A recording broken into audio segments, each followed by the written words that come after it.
मंगलवार की देर शाम पागबड़ा के संत नामदेव मंदिर पर रामलीला मंचन का फीता काटकर मुख्य अतिथि भारतीय जनता पार्टी के प्रदेश उपाध्यक्ष और एमएलसी एवं पूर्व सांसद सतपाल सिंह सैनी और पागबड़ा चेयरमैन मोहम्मद याकूब, पूर्व अध्यक्ष खेममती देवी, रामलीला कमेटी के पदाधिकारियों द्वारा संयुक्त रूप से उद्घाटन किया गया।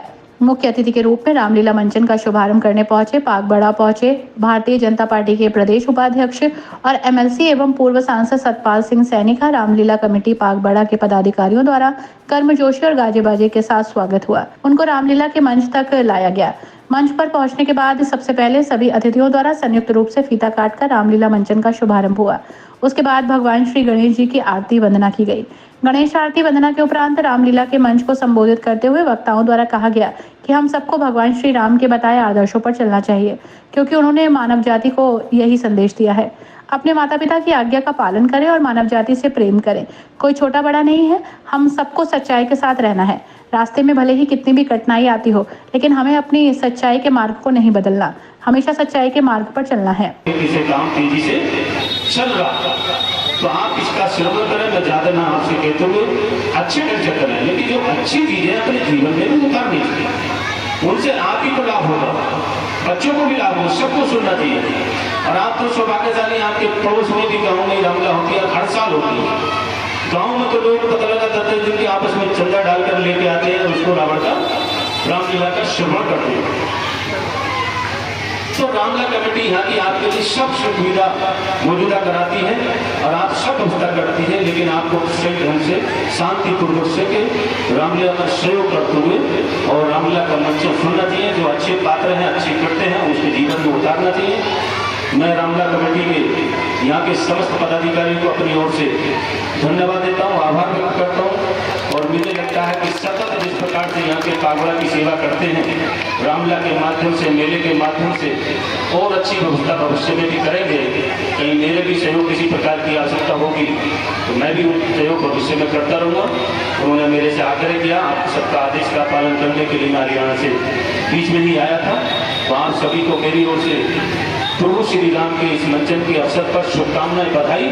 और जो पात्र व्यक्ति हैं वो भी, मुझे लगता है इसकी शुद्धता, इसकी व्यवस्था, इसकी श्रद्धा मुझे कहने में संकोच नहीं है। जैसे कि वो पुस्तिका थी, बुकलेट थी, वो कुछ लग नहीं रहा था कि शायद श्रद्धा है उस पर। तो मेरे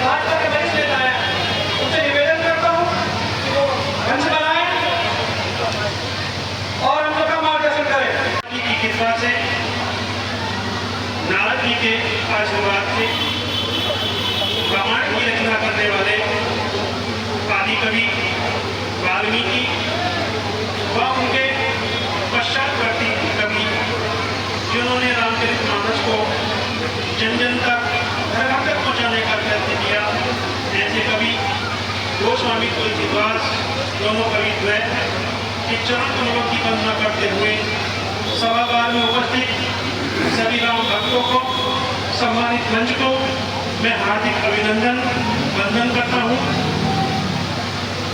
बड़े सौभाग्य की बात है कि प्रभु श्री राम जी के मंच पर हम 3 पीढ़ी के लोग, आनंद राम भट्टागर जी जो रामलीला कमेटी के संरक्षक हैं, मैं स्वयं उत्तर प्रदेश सरकार में शासकीय अभिकर्ता जिला मरवाद का प्रतिनिधित्व करता हूँ, और जो इस कार्यक्रम का संचालन कर रहे हैं वो मेरे पुत्र हैं।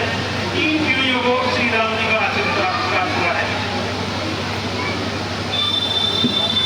कार्यक्रम को आगे बढ़ाते हुए प्रभु श्री राम हमारी संस्कृति का आदर थे, मर्यादा पुरुषोत्तम थे, मर्यादा में रहकर काम करते थे। कृषि संपदा थी।